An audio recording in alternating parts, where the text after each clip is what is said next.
नमस्कार दोस्तों। मेरे चैनल एस्ट्रो अमन जी में आपका बहुत बहुत स्वागत है। आज हम कुंडली विश्लेषण करेंगे 29 वर्ष के पुरुष का। इनके सारे ही डाउट्स को हम क्लियर करेंगे, चीज़ों को बड़ी गहराई और बड़ी स्पष्टता के साथ समझाने का प्रयास करेंगे। जो भी इनके कुंडली में अच्छी और ख़राब चीज़ें हैं, जो भी इनके कुंडली में गुण और दोष है, सबको बताने का और समझाने का प्रयास करेंगे। और इनके सवाल है कि इनको रियल एस्टेट से धन लाभ करना है। इनको बड़ी इच्छा है कि रियल एस्टेट में जाके कार्य करें, लेकिन कुछ बहुत से लोगों के पास उन्होंने कुंडली दिखाई तो कोई सटीक जानकारी नहीं देता है। कोई बोलता है ये कर लो, कोई बोलता है वो कर लो, आपकी कुंडली तो ये बता रही है, आपकी कुंडली तो वो बता रही है। लेकिन इनको बड़ी इच्छा है रियल इस्टेट में कार्य करने का, और इनमें इनका धन लाभ भी होता है, इनका मन भी लगता है। तो कहते हैं ना, काम वही करो, प्रोफेशन वही रखो जिसमें तुम्हारा मन लगे। तो हंसते खेलते आपके काम भी हो जाएंगे और आपकी ज़िंदगी में निकल जाएगी, ग्रोथ भी कर जाओगे। तो जिस काम में मन लगे वो प्रोफेशन हो जाए, तो इससे बड़ी और इससे खुशी बात और क्या हो सकती है। तो जो भी आपकी चीज़ें बातें आपकी कुंडली बताएंगी, साइंटिफिक तरीके से चीज़ों को बताने का और समझाने का कोशिश करूंगा। और ये वीडियो उन सभी व्यक्तियों के लिए महत्वपूर्ण है जो व्यक्ति कुंडली देखना सीखना चाहते हैं, जो व्यक्ति कुंडली में कुछ योग को कैसे जस्टिफाई किया जाए, कैसे पॉजिटिव नेगेटिव बातों को रखा जाए, किस प्रकार से चीज़ों को देखा जाता है, उनके लिए भी ये वीडियो महत्वपूर्ण है। क्योंकि बड़े साइंटिफिक तरीके से चीज़ों को मैं गहराई के साथ बताऊंगा और कोई कॉपी बुक स्टाइल में नहीं चलूंगा। जो मेरा व्यक्तिगत अनुभव है, जो बातें लोगों को मैंने बताई है, या जिन बड़े बड़े लोगों का मैंने कुंडली और देखा है, हाथ भी देखता रहता हूँ, हाथ भी हमारा विश्लेषण होता है, हाथ का भी, तो उस अनुभव के आधार पर बताऊंगा। तो गलत होने वाली बात ही नहीं है। तो बस चीज़ों को समझना है एकदम साइंटिफिक तरीके से। तो यहां पर देखिए, लगन इनका ये हो गया, ये लगन यहां पर 2 लिखा है, तो ये वृष लगन की कुंडली होगी। जब भी यहां पर जो भी नंबर लिखा रहता है ना, उस लगन की कुंडली होती है। तो वृष लगन की कुंडली है इनकी। अब वृष लगन वाले व्यक्तियों के लिए तो ये बहुत ही अच्छा वीडियो हो जाएगा, क्योंकि आपको यहां पर पता चलेगा ना कि कौन से ग्रह आपके योग कारक है और कौन से मारक है। क्योंकि इस पर हम थोड़ा विस्तार पूर्वक गहराई के साथ समझाने का प्रयास करेंगे। तो इनकी कुंडली में क्या हुआ है, इनकी कुंडली में बुध और अस्त का है और गुरु वक्री है। जब भी देखो क्या है ना, अस्त का निशान ऐसा होगा, ये एरो टाइप का, ये अस्त का हो गया बुध, और वक्री हो गया गुरु। यहां पर स्टार मतलब वक्री। तो ये यहां पर लिखा हुआ भी है, मेंशन भी है, तो मैंने इसको क्लियर कर दिया कि गुरु इनका वक्री है और अस्त का है। वक्री का मतलब क्या होता है, वक्री का इंग्लिश में रेट्रोग्रेड कहते हैं। तो वक्री का अर्थ होता है कि अगर कोई भी ग्रह वक्री है तो वो उसके फल में ना 3 गुना ज़्यादा बढ़ोतरी हो जाती है। अगर वो ग्रह योग कारक है तो 3 गुना ज़्यादा अच्छा फल देगा, अगर वो मारक है तो 3 गुना ज़्यादा खराब फल देगा। तो हम तो यही मनाते हैं कि मारक ग्रह अस्त हो जाए और योग कारक ग्रह वक्री हो जाए, अगर वो डिग्री वाइज बली नहीं है तो। अब आगे विचार करते हैं। देखो, किसी भी कुंडली का अध्ययन करने से पहले हमें डिग्री को देखना बहुत जरूरी होता है। अब कुंडली में तो 9 ग्रह होते हैं, 9 ग्रह पर आपकी जिंदगी का पूरा समय होता है, पूरा पूरा पूरा परिचय होता है 9 ग्रह पर। तो अब बताइए कि अब 9 ग्रह के बल को देखना जरूरी है तो डिग्री को देखना जरूरी है। तो जो डिग्री को देखते हैं उसको हम कहते हैं वो बल निर्धारित करती है कि आपका ग्रह आपको कैसा फल देगा, और डिग्री निर्धारित करती है कि वो कितना बली ग्रह है। जैसे इनका सूर्य 11 डिग्री पर है, तो 10 से 20 डिग्री का ग्रह आपके जिंदगी पर 100% फल देगा।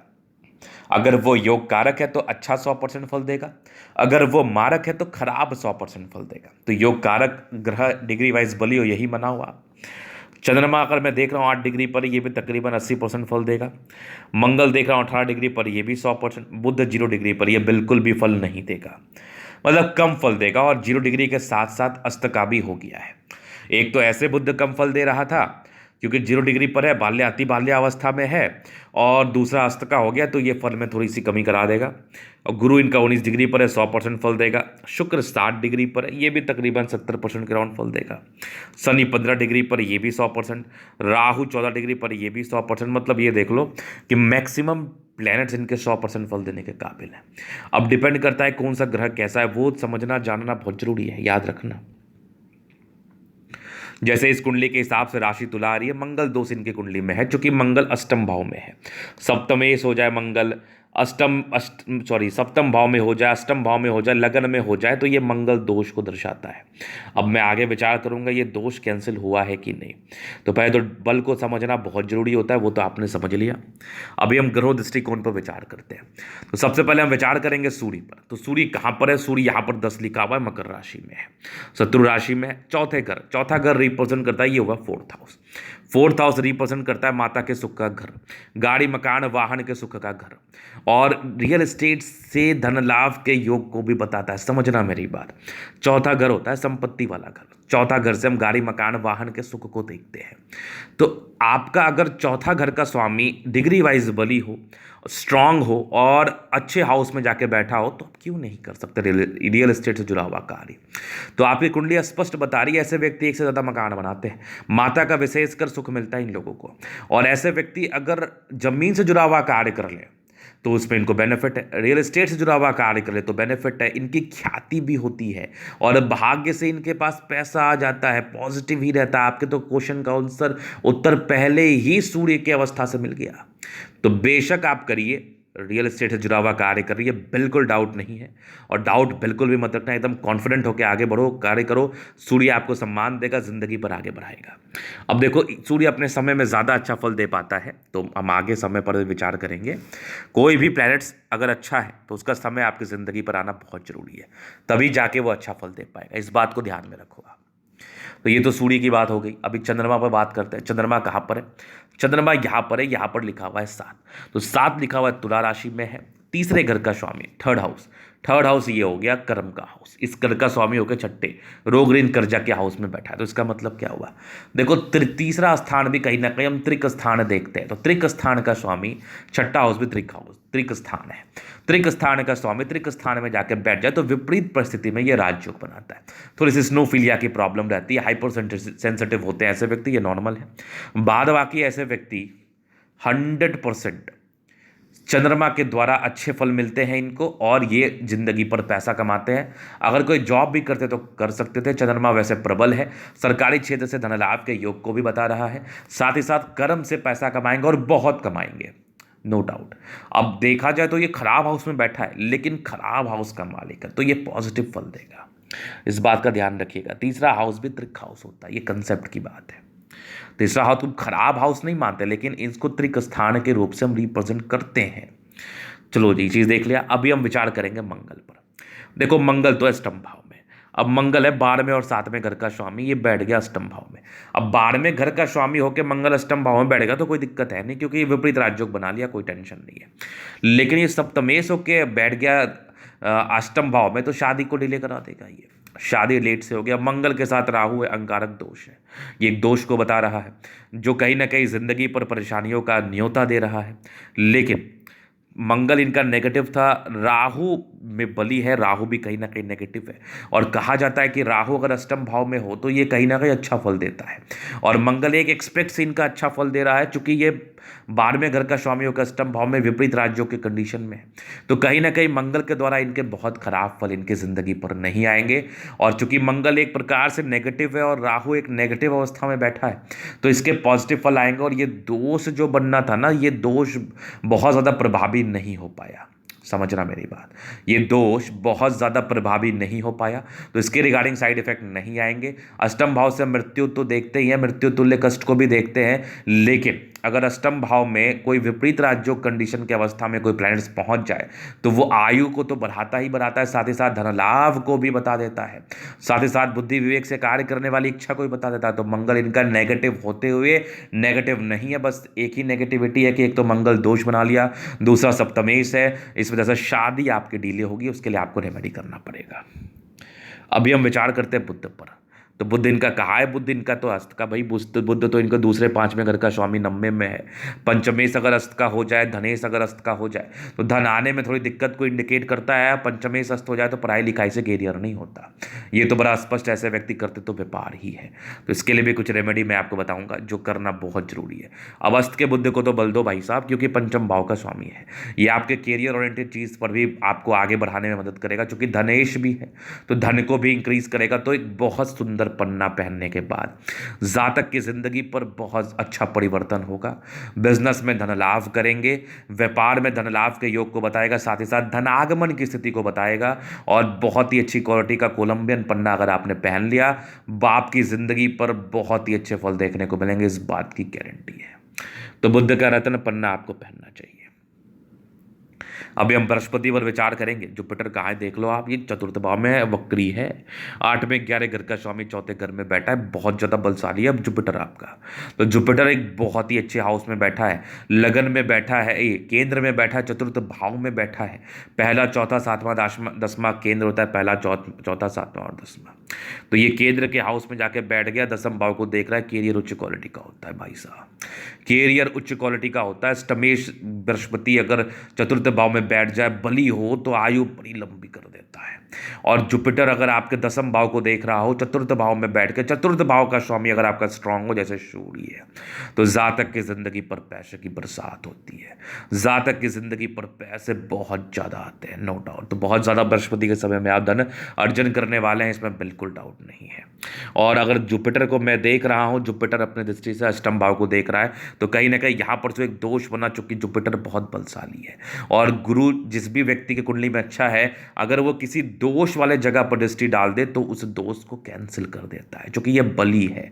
और ये जुपिटर आपका अष्टम भाव को देख रहा है, 10वें भाव कैरियर को तो बढ़ाएगा ही, 12वां भाव को देख रहा है, तो कहीं ना कहीं खर्च की स्थिति को कम करेगा और पैसे जिंदगी पर बचाने के लिए प्रेरित करेगा। तो जुपिटर आपका बहुत जबरदस्त है, सारे ही भाव पर अपने दृष्टि को देख के ये स्ट्रांग बना लिया सबको।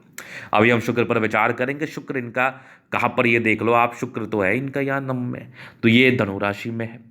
तो धनु राशि का शुक्र है पहले और छठे घर का स्वामी। फिर मैं कह रहा हूं छठे घर का स्वामी अगर 8वें में बैठ जाए तो विपरीत राजयोग कंडीशन में।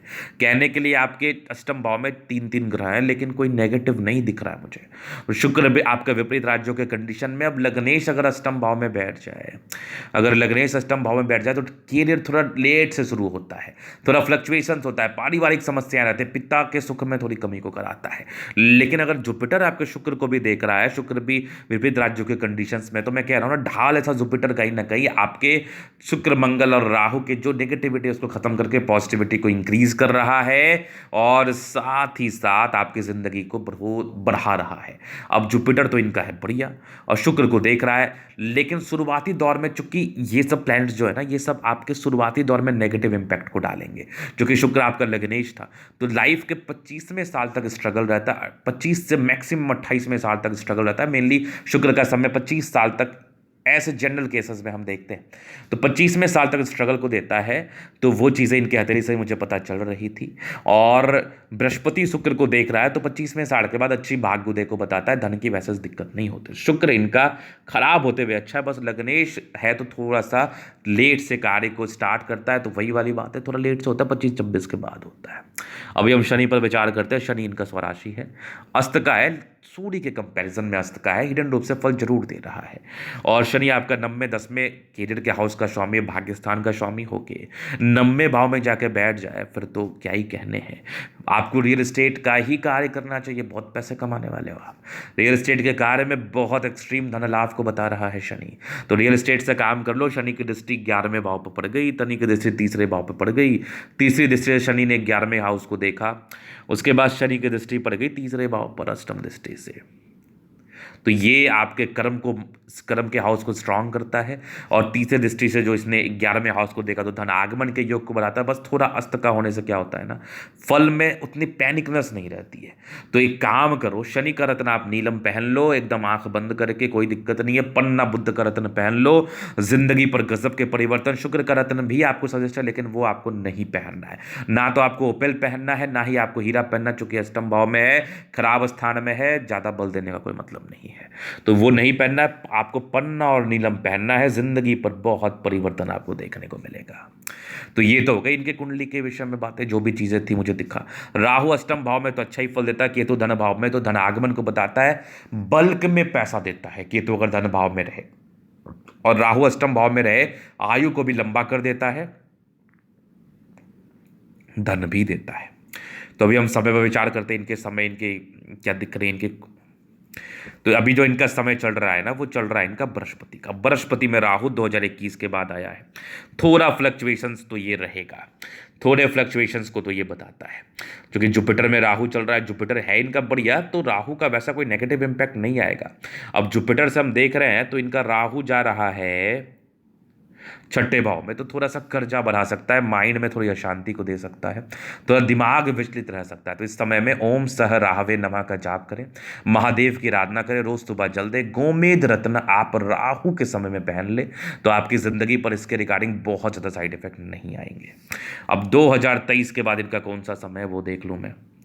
2023 के बाद आएगा शनि, जो कि बहुत ज़बरदस्त रहने वाला है, कमाल खतरनाक।